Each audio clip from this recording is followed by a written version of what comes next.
ಯಾವಾಗಲೂ ಪಾಸ್ಟಲ್ಲೇ ಜೀವಿಸೋದು, ಪ್ರೆಸೆಂಟ್ನ ಮಿಸ್ ಮಾಡ್ಕೊಳ್ಳೋದು, ಫ್ಯೂಚರ್ನ ಭವಿಷ್ಯನ ಕನಸಿನಲ್ಲಿ ಕಾಣ್ತಾ ಇರೋದು.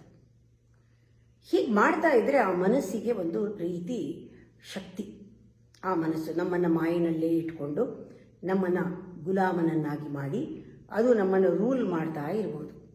ಯಾರೋ ಸಾಮಾನ್ಯ ಮನುಷ್ಯ ಗುಲಾಮ, ಮನಸ್ಸಿಗೆ ಗುಲಾಮ.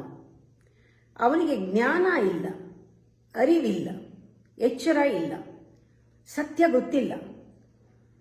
ಏನು ಕಾಣುತ್ತೋ ಅಷ್ಟೇ ಸತ್ಯ, ಏನು ಕೇಳುತ್ತೋ ಅಷ್ಟೇ ಸತ್ಯ, ಅವನು ಏನು ನೋಡ್ತಾನೋ ಅಷ್ಟೇ ಸತ್ಯ.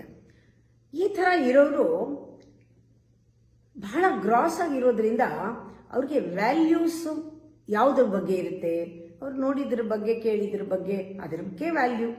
ಅಂಥವರೇನೆ ಹಣ, ಮನಸ್ಸು ಹಣ, ಹೆಣ್ಣು, ಹೊನ್ನು, ಮಣ್ಣು ಅಂತಾರಲ್ಲ, ಅದ್ರ ಬಗ್ಗೆನೇ ಚಿಂತೆ ಮಾಡಿಸತ್ತೆ. ಅದು ಮೂರೂ ಮಾಯೆ. ಹಣನೂ ಸತ್ಯ ಅಲ್ಲ,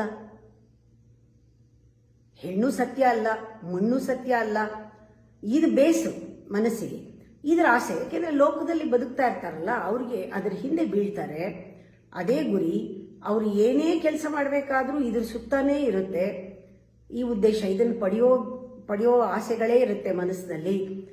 ಮನಸ್ಸಿಗೆ ಸಮಾಧಾನ ಆವಾಗಲೇ ಆಗೋದು, ಅವ್ರು ಸಾಧಿಸ್ದಂಗೆ ಅನ್ಸೋದು. ಅವ್ರ ಸಾಧನೆ ಏನು ಅಂದರೆ, ಅವ್ರ ಸಾಧನೆ ಹೊರಗಡೆ ಪ್ರಪಂಚದಲ್ಲಿ ಹೆಸರು, ಕೀರ್ತಿ, ಹಣ, ಅಧಿಕಾರ, ಅವ್ರದ್ದು ಪ್ರತಿಷ್ಠೆ, ಅವ್ರದ್ದು ಅಧಿಕಾರ ಎಲ್ಲ ತೋರಿಸ್ಕೊಂಡು ಕೆಲಸ ಮಾಡ್ತಾ ಇರೋದು, ಅಲ್ಲಿ ಹೋರಾಡೋದು, ಕದನ ಮಾಡೋದು, ಆಮೇಲೆ ಕಾನ್ಫ್ಲಿಕ್ಟ್ನ ಎಬ್ಸೋದು, ದ್ವಂದ್ವ ಮಾಡೋದು, ಗಲಾಟೆ ಮಾಡೋದು, ಕೋರ್ಟ್ ಅಲಿಯೋದು, ಇದು ಭೂಮಿಗೆ ಜಗಳ, ಹೆಣ್ಣಿಗೆ ಜಗಳ, ಹೊನ್ನಿಗೆ ಜಗಳ, ಯಾವಾಗ್ಲೂ ಆ ಥರ ಇರೋದು. ಅವ್ರಿಗೆ ಅದರಲ್ಲೇ ತೃಪ್ತಿ ಇದೆ. ಯಾಕೆಂದರೆ ಅವರ ಮನಸ್ಸು ಬೆಳೀತಾ ಇರುತ್ತೆ.